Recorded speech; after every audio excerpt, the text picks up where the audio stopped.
ನಂಬಿಯನು ತೋಟಕ್ಕೆ ಬಂದು ಹುತ್ತದ ಬಳಿ ಬರುತ್ತಾರೆ. ಆದರೆ ಅಲ್ಲಿ ವಿಷಸರ್ಪಗಳು ಓಡಾಡುತ್ತಿರುವುದನ್ನು ಕಂಡು ಭಯದಿಂದ ದೂರ ಸರಿಯುತ್ತಾರೆ. ಆದರೆ ಆ ಹುತ್ತದಿಂದ ಓಂ ನಮಃ ಶಿವಾಯ ಎಂಬ ಶಿವಪಂಚಾಕ್ಷರಿ ಮಂತ್ರ ನಿರಂತರವಾಗಿ ಕೇಳುತ್ತಿರುತ್ತದೆ. ಆಗ ಯಾರೋ ಮಹಾತ್ಮರು ತಪಸ್ಸು ಮಾಡುತ್ತಿರಬಹುದು ಎಂದು ತಮ್ಮಲ್ಲೇ ಮಾತಾಡಿಕೊಂಡಾಗ ನಂಬಿಯನು ಸಿದ್ಧಲಿಂಗ ಯತಿಗಳಿಗೆ ವರ್ಷಾನುಗಟ್ಟಲೆ ಹಿಂದೆ ಕೊಟ್ಟ ಮಾತು ಜ್ಞಾಪಕವಾಗುತ್ತದೆ. ತನ್ನಿಂದ ಅತಿದೊಡ್ಡ ಪ್ರಮಾದವಾಗಿ ಈ ಅಚಾತುರ್ಯಕ್ಕೆ ಕಾರಣವಾಗಿತ್ತಾ ಎಂದು ಬಹಳ ಬೇಸರ ಪಟ್ಟುಕೊಳ್ಳುತ್ತಾನೆ.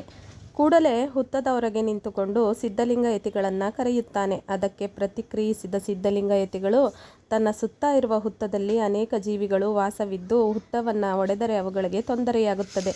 ಆದ್ದರಿಂದ ಅವುಗಳು ಈ ಸ್ಥಳವನ್ನು ಬಿಟ್ಟು ತೆರಳಿದ ನಂತರ ನೀವು ಹುತ್ತವನ್ನು ಕೆಡವಬಹುದು ಎಂದು ಆಜ್ಞಾಪಿಸುತ್ತಾರೆ. ಅದರಂತೆಯೇ ನಂಬಿಯನು ಸಿದ್ಧಲಿಂಗ ಯತಿಗಳ ಆಜ್ಞೆಯ ಅನುಸಾರ ಅಲ್ಲಿದ್ದ ವಿಷಪೂರಿತ ಹಾವುಗಳು, ಇಲಿ, ಹೆಗ್ಗಣಗಳು, ಕಪ್ಪೆಗಳು, ಗೆದ್ದಲು ಹುಳಗಳು ಮುಂತಾದ ಜೀವಿಗಳು ಆ ಹುತ್ತವನ್ನು ತೊರೆಯುವ ತನಕ ಕಾದು ಆ ನಂತರ ಇದೇ ಹುತ್ತವನ್ನು ಹಸುವಿನ ಹಾಲಿನಿಂದ ಕರಗಿಸಿ ತನ್ನಿಂದ ಆದ ಪ್ರಮಾದವನ್ನು ಮನ್ನಿಸುವಂತೆ ಸಿದ್ಧಲಿಂಗ ಯತಿಗಳನ್ನು ಭಿನ್ನವಿಸಿಕೊಳ್ಳುತ್ತಾನೆ. ಭಕ್ತನೊಬ್ಬನಿಗೆ ಕೊಟ್ಟ ಮಾತು ಉಳಿಸಿಕೊಳ್ಳುವ ಸಲುವಾಗಿ ಕುಳಿತ ಜಾಗದಿಂದ ಕದಲದೆ 12 ವರ್ಷಗಳ ಕಾಲ ತೋಟವೊಂದರಲ್ಲಿ ತಪೋನಿಷ್ಠರಾಗಿದ್ದ ಸಿದ್ಧಲಿಂಗೇಶ್ವರರು ಜಗತ್ತು ಕಂಡ ಮಹಾನ್ ಶರಣರು, ಮಹಾನ್ ಪವಾಡ ಪುರುಷರು, ಮಹಾನ್ ತಪಸ್ವಿಗಳು. ಈ ಹಿನ್ನೆಲೆಯಿಂದಲೇ ಅವರಿಗೆ ತೋಂಟದ ಸಿದ್ಧಲಿಂಗೇಶ್ವರ ಎಂಬ ಹೆಸರು ಪ್ರಚಲಿತವಾಗಿ ಜಗದ್ವಿಖ್ಯಾತವಾಯಿತು. ಮಹಾನ್ ಪವಾಡ ಪುರುಷರಾದ ಶ್ರೀ ಸಿದ್ಧಲಿಂಗ ಯತಿಗಳು ಲಿಂಗೈಕ್ಯರಾಗಿದ್ದು ಈಗಿನ ತುಮಕೂರು ಜಿಲ್ಲೆಯ ಕುಣಗಲ್ ತಾಲೂಕಿನ ಎಡೆಯೂರಿನಲ್ಲಿ ಸಿದ್ಧಲಿಂಗ ಯತಿಗಳು ನಿರ್ವಿಕಲ್ಪ ಶಿವಯೋಗ ಸಮಾಧಿ ಅಂದರೆ ಜೀವಂತ ಸಮಾಧಿ ಹೊಂದಿದ್ದರು. ಇಲ್ಲಿ ಅವರ ಗದ್ದುಗೆಯ ಮೇಲೆ ಸುಂದರವಾದ ದೇವಾಲಯವಿದೆ.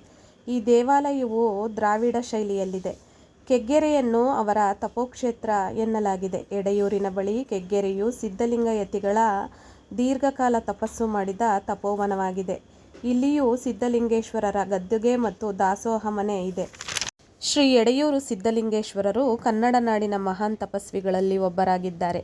ಅವರ ಅಪಾರ ಪಾಂಡಿತ್ಯದ ಮೂಲಕ ನಾಡಿನಾದ್ಯಂತ ಸಂಚರಿಸಿ ಧರ್ಮ ಪ್ರಚಾರ ಕೈಗೊಂಡು ವಿರಕ್ತ ಮಠಗಳನ್ನು ಸ್ಥಾಪಿಸಿ ಆ ಮಠಗಳು ತ್ರಿವಿಧ ದಾಸೋಹದ ಮೂಲತತ್ವವನ್ನು ಅಡಿಪಾಯವಾಗಿಸಿ ಜನಸೇವೆಯನ್ನು ಮಾಡಲು ಬುನಾದಿ ಹಾಕಿಕೊಟ್ಟಿದ್ದಾರೆ.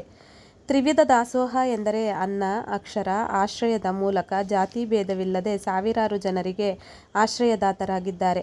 ಪ್ರತಿ ವರ್ಷ ಯುಗಾದಿ ಹಬ್ಬದ ನಂತರ ಚೈತ್ರ ಮಾಸದ ಶುಕ್ಲ ಪಕ್ಷದ 7ನೇ ದಿನದಂದು ಸಿದ್ಧಲಿಂಗೇಶ್ವರ ಐಕ್ಯತೆಯನ್ನು ಸ್ಮರಿಸುವ ವಾರ್ಷಿಕ ಜಾತ್ರೆ ರಥೋತ್ಸವ 15 ದಿನಗಳ ಕಾಲ ನಡೆಯುತ್ತದೆ.